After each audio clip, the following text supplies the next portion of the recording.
Malacañang Palace links Vice President Leni Robredo to the impeachment case filed against President Rodrigo Duterte. Presidential spokesperson Ernesto Abella says it's more than a coincidence that Robredo's video message critical of the administration was released around the same time as the filing of the complaint. Robredo's video message was aired during a United Nations meeting on extrajudicial killings held in Austria Thursday. Abella acknowledges Duterte himself had ruled out Robredo's involvement in any destabilization plot, but says it's possible she's being used. Robredo's spokesperson Georgina Hernandez says the vice president only stated facts and did not humiliate the country before the international community. Hernandez said Robredo based her statement on her dialogues with members of the urban poor whose families or neighbors have been victims of extrajudicial killings. Senate leaders slammed the European Parliament for meddling in the internal affairs of the Philippines, following its call for the immediate release of opposition Senator Laila de Lima. Senate President Coco Pimentel says the EU Parliament crossed the line and should mind its own business. This comes after the EU Parliament approved a resolution calling for de Lima's release from jail over drug charges. Senator Tito Soto calls the EU Parliament arrogant. He also urges the Department of Foreign Affairs to file a note verbal to the EU. De Lima and her allies welcomed the EU's action. In a handwritten letter dated March 17, De Lima thanked the Parliament for their collective initiative.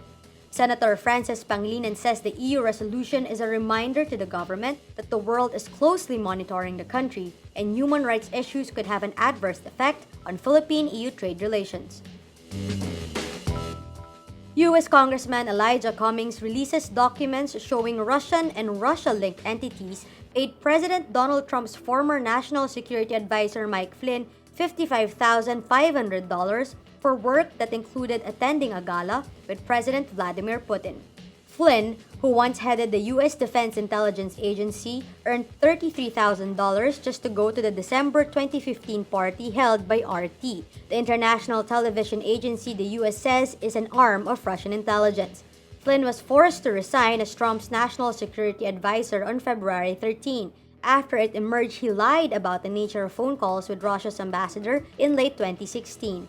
Cummings notes Flynn also received $11,250 from a Russian charter airline and $11,250 from the U.S. arm of Kaspersky, a prominent Russia-based cybersecurity company. He also points out Flynn recently reported that he was hired late 2016 to lobby for Turkey for $530,000. Cummings says Flynn, as a retired general, was bound by government rules not to accept payments from rival governments and called on the Defense Department to take steps to seize Flynn's earnings from those deals. Chicago Bulls star Dwyane Wade will miss the rest of the NBA season. Wade damaged his elbow Wednesday in the fourth quarter of Chicago's 98-91 loss to the Memphis Grizzlies. The Bulls' Twitter account says Wade's MRI showed a sprain and a small fracture in his elbow. Chicago is currently at 32 wins and 36 losses for the season. Wade averaged 18.6 points, 3.9 assists, and 4.5 rebounds a game this year. Google updates its content flagging policies to snuff out offensive content from its search engine.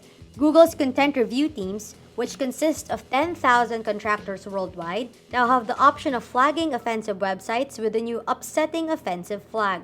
The teams analyze websites appearing in search results and score the quality of their content. Pornography, racial slurs, hate or violence against particular groups of people, animal cruelty, child abuse, and graphic violence.